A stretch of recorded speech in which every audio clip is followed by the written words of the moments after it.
Lecture de la lettre de saint Paul apôtre aux Galates chapitre 2.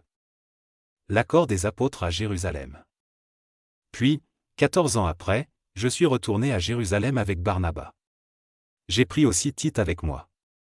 J'y suis retourné parce que Dieu m'avait dit de le faire. À Jérusalem, j'ai présenté aux chrétiens la bonne nouvelle que j'annonce à ceux qui ne sont pas juifs. Je l'ai aussi présentée aux responsables de l'Église dans une réunion à part. En effet, je ne voulais pas que mon travail d'aujourd'hui et d'hier soit perdu. Mais on n'a même pas obligé Tite, qui était avec moi et qui est grec, à se faire circoncire. Pourtant, des faux frères le voulaient.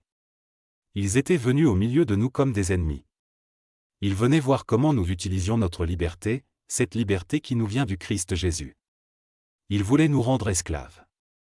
Mais nous n'avons pas voulu céder à ces gens-là, même pas un moment, afin de garder pour vous la vérité de la bonne nouvelle. Il y avait aussi les responsables de l'Église. D'ailleurs, ce qu'ils étaient, ce n'est pas important pour moi, car Dieu ne fait pas de différence entre les gens. Ces responsables ne m'ont pas obligé à faire quelque chose en plus. Au contraire, ils ont vu ceci, Dieu m'avait demandé d'annoncer la bonne nouvelle à ceux qui ne sont pas juifs, et il avait demandé à Pierre de l'annoncer aux juifs. Dieu a fait de Pierre l'apôtre des juifs et il a fait de moi l'apôtre de ceux qui ne sont pas juifs. Jacques, Cépha et Jean sont considérés comme les chefs de l'Église.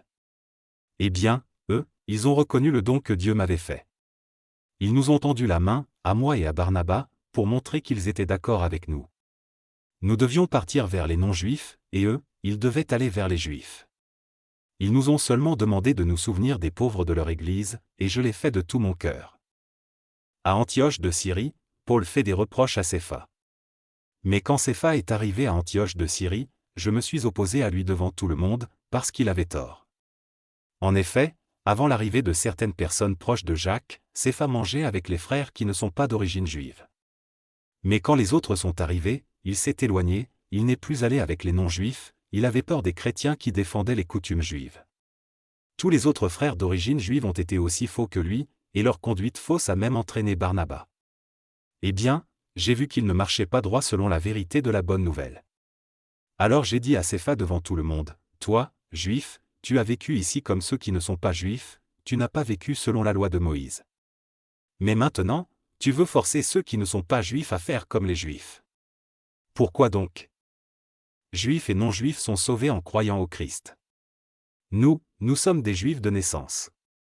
Nous n'appartenons pas à d'autres peuples, qui ignorent la loi de Dieu. Pourtant, nous le savons, les êtres humains ne sont pas rendus justes parce qu'ils obéissent à la loi de Moïse, mais seulement parce qu'ils croient en Jésus-Christ. Et nous aussi, nous avons cru au Christ Jésus pour être reconnus comme justes.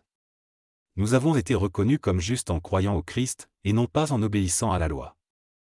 Non, personne ne sera juste aux yeux de Dieu en obéissant à la loi.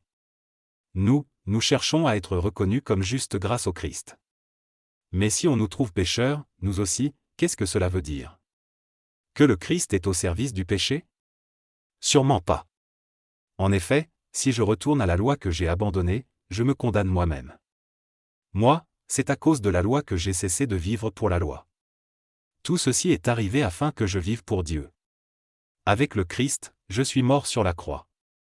Je vis, mais ce n'est plus moi qui vis, c'est le Christ qui vit en moi. Maintenant, ma vie humaine, je la vis en croyant au Fils de Dieu, qui m'a aimé et qui a donné sa vie pour moi. Je ne veux pas rendre inutile ce don de Dieu. En effet, si c'est la loi qui rend juste, le Christ est mort pour rien.